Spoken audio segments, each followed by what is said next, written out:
Here we have the brisket boudin, which is one of the big three sausages that are served every day on our menu here at Brothertons Black Iron Barbecue.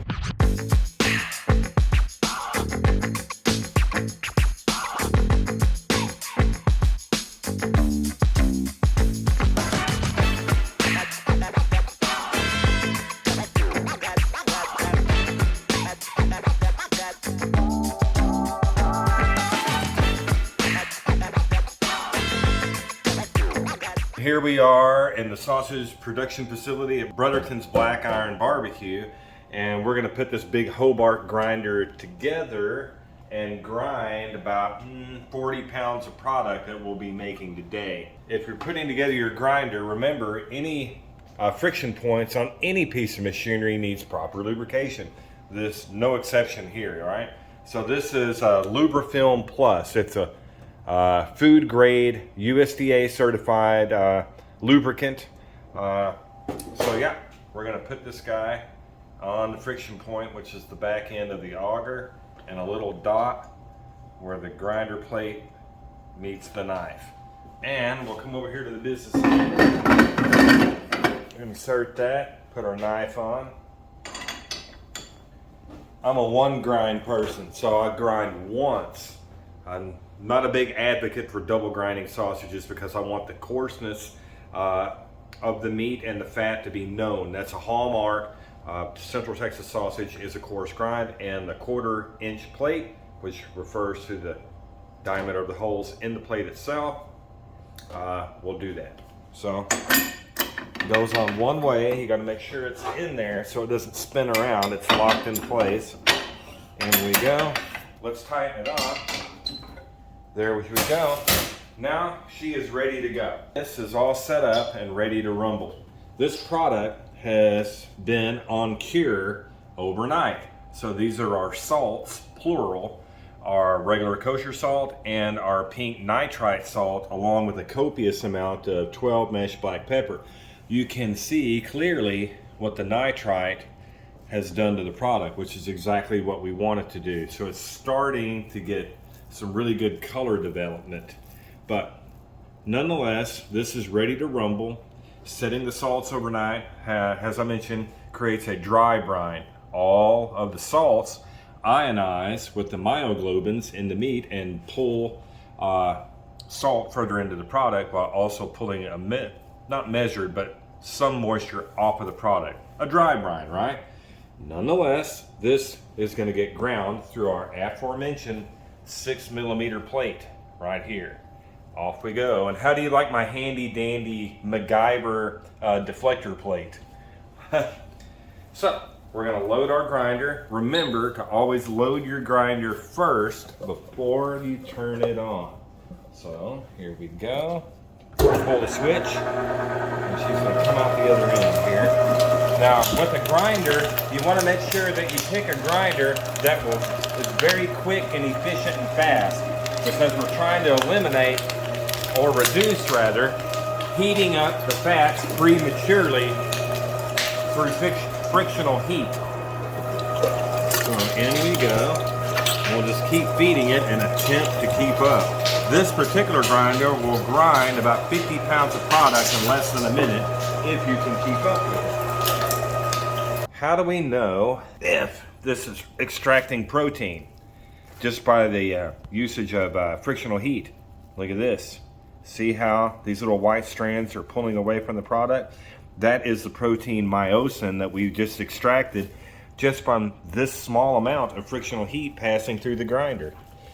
We know as we move along through the process that this is going to perform very nicely. Now, because we've heated it up, now we need to go make it get cold again. So back in the refrigerator it goes. Grind away. And these coolers, by the way, are set 29 degrees Fahrenheit. Now granted, I've been in and out of this guy, so he's going to recover and cool down. But we need to be hovering around that freezing mark for two reasons. One, to prevent microbial growth. Two, is to keep the fats happy, below their melt rate and below their emulsification rate. Keeping everything cold properly is key for proper sausage production. This is a bastardized version of a traditional Acadian product, which is boudin. And boudin itself is derived from boudin rouge, which is made from blood. No, not this one. Or boudin blanco, right? Which would be a white, or boudin blanc actually, which would be a white pork-based sausage, both French derivative. Traditional boudin would be the following: rice, the Holy Trinity. In Cajun terms, that would be onions, bell pepper, and celery. A 3-to-1 ratio of the aforementioned Trinity. Rice, of course, and the product, which most often would include pork. That is not what this is. This is brisket boudin, so it's a marriage of an Acadian classic and Texas barbecue. What is the hardest part about smoking boudin? Keeping the ends lit. Ha ha ha. So, nonetheless, let's go and get this guy in the pit. So, as mentioned earlier, the boudin is going to operate at a higher temperature than the quote-unquote normal sausage. Sausage itself is an emulsion, it's an emulsified product, so we have to be really careful with the operating parameters inside this pit when we're smoking sausages.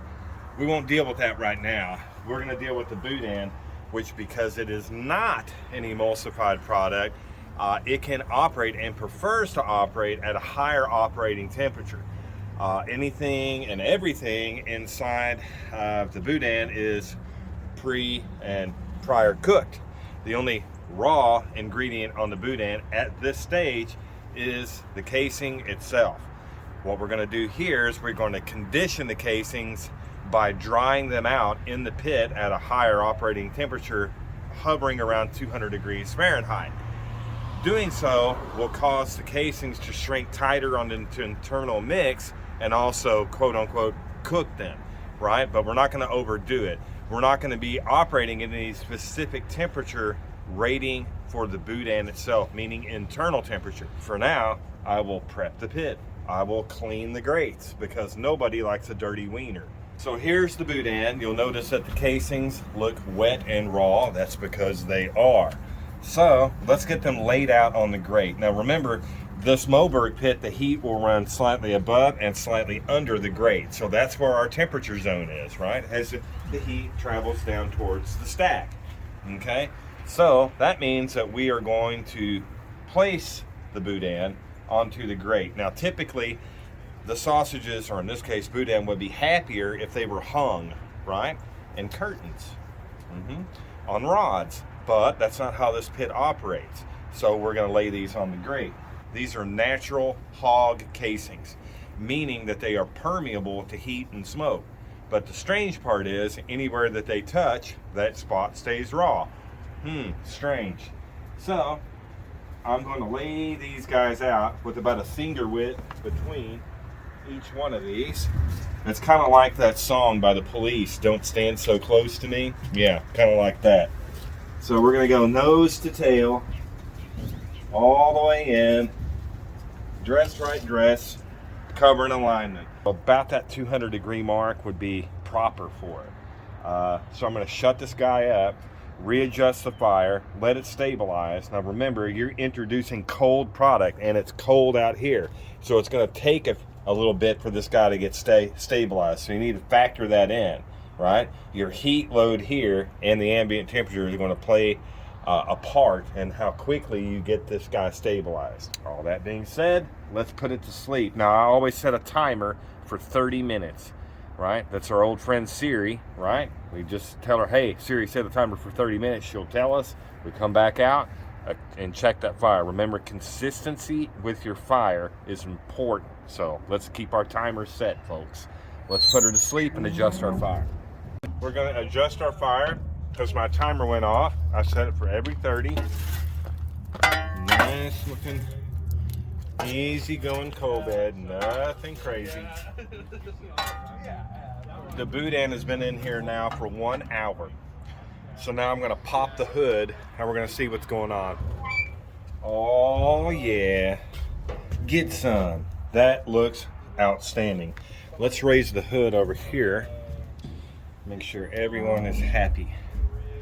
I believe they are. Wow. But just To be sure. because we want to know. What is it? 126. Let's go a little bit longer, because you can see on the bottom of this boudin, it still looks a little raw, quote unquote, uncooked or unsmoked, comparative to the rest of the length. So we're gonna let that catch up. So I reckon probably about another 10 minutes or so and they'll be happy. Well, these sausages, rather, boudin has been in here for about an hour and a half, roughly at 200 degrees Fahrenheit in the Moberg 500-gallon pit. Let's pop the hood.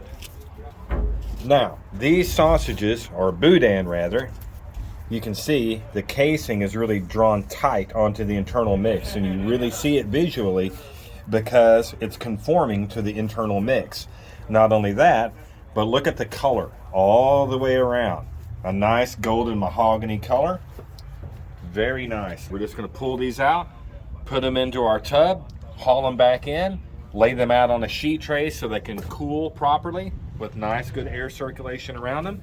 They will rotate in under refrigeration, first in, first out with the rest of our product. Okay, two things going on at once. Here we have the boudin that we've been dealing with for the better half of the morning as it came off the pit. Now it's going to be put on these sheet trays. So this is happening at the same time that Brenda, whoa, back behind us, we have ground the product. Now we're going to bind it by applying our seasonings and rigorously mixing it into the product, the meat and fat, to extract the myosin proteins, and then we'll case and link it. Yeah, the type of sausage that she's making right here is just our simple, classic Central Texas hot gut, aka mild, aka medial. So what this is a 10% rate of ice and water along with our seasonings and along with dry milk powder. She pureed it up, now she's dumped it on the product, and then from here she's going to vigorously mix it. The amount of frictional heat that she's applying at mixing will extract the myosin protein and thoroughly incorporate the seasonings. We are going to know very quickly when we have thoroughly extracted the myosin protein. How do we know that? Pretty simple and not very scientific. We will know whenever the mixture itself will tighten up. Right now it's very loose. The next stage is it will tighten up, and the more we mix it, the tighter it gets and the stickier and more tacky it gets, to the point where it wants to pull your glove off. At that point, we'll notice these little white strands of fat pulling away from the product. That actually is the myosin protein that we have extracted at this point by applying frictional heat and ambient heat to the fats and proteins. It won't take very long, roughly about 5 minutes. She says it's like making masa, so I'll just have to take her word for that. So off we go. Here we have the Christmas tamale sausage. Yep, you heard that correctly. This is the Christmas tamale sausage. It has every single ingredient that a properly made and properly executed tamale would have inside of a tube. Isn't that crazy? So off these go to the pit as soon as I disconnect them from these links, and they will go into the Moberg pit. So we're gonna prep the pit again. Here we go. Rinse, lather, repeat. Now, the sausage that's about to go into this pit, the 500-gallon Moberg, is not the boudin in this case, but it is the Christmas tamale sausage.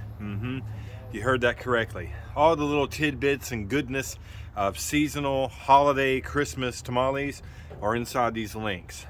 Now we know that the fats are going to render at roughly 39 to 45 degrees Fahrenheit, regardless of the type of heat that you apply to it, but we're trying to pump the brakes on that process by operating as low as we can, and typically that operates around 150 to 175 degrees. Wow, that's a lot going on already. So I'm going to prep my fire here real quick, pop the hood on the pit, and get the product put in there, and then after which we'll go ahead and readjust our fire so we can maintain that temperature. So these sausages have been here for about an hour now, roughly at 150 degrees inside the pit, but we know that they're not done yet because if you feel, they're real spongy and squishy in the middle. This is exactly what I want to see and expect to see at this stage. So just for reference sake, let's just poke one and just see what we're looking at. Wow. Okay, spot on. For now, this is what we got. So let's shut the hood, adjust our fire, rinse, lather, repeat. Show you guys the snap, the sound of the snap. Christmas tamale sausage. Okay. Oh, I heard that. Okay, wow. I Look see at the the tamale in there, the tamale in there. Wow. Okay, all Looking right. good. Okay.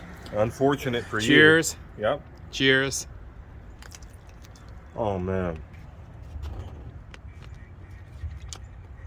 Wow. The taste of a tamale exploded, stuffed into a tube with that wonderful, amazingly flavored sausage mix. All that chili that they made with guajillo, huya, together with tamale. Absolutely amazing. If you never ever had a tamale sausage, you gotta come by, check out Brothertons BBQ. So, thanks to Brother Bill for showcasing his sausage expertise. Now you know why he's called the sausage Sensei. Bill can take any dish, explode it, and then stiff it in a tube and make it taste absolutely, absolutely amazing. I can normally be found in my home environment, which is Brotherton's Black Iron Barbecue in Pflugerville, Texas. If you have any questions, comments, or concerns, look me up at the aforementioned Instagram page at Sausage Sensei or Facebook Sausage Sensei. From either of those platforms, you can also find out about my sausage making classes here at the restaurant or in California at Harry Soo's. So 2 different types of sausage classes and 2 different environments that are pretty inclusive for you folks, either here in Texas or on the West Coast. So look us up, come say howdy. Looking forward to seeing you soon.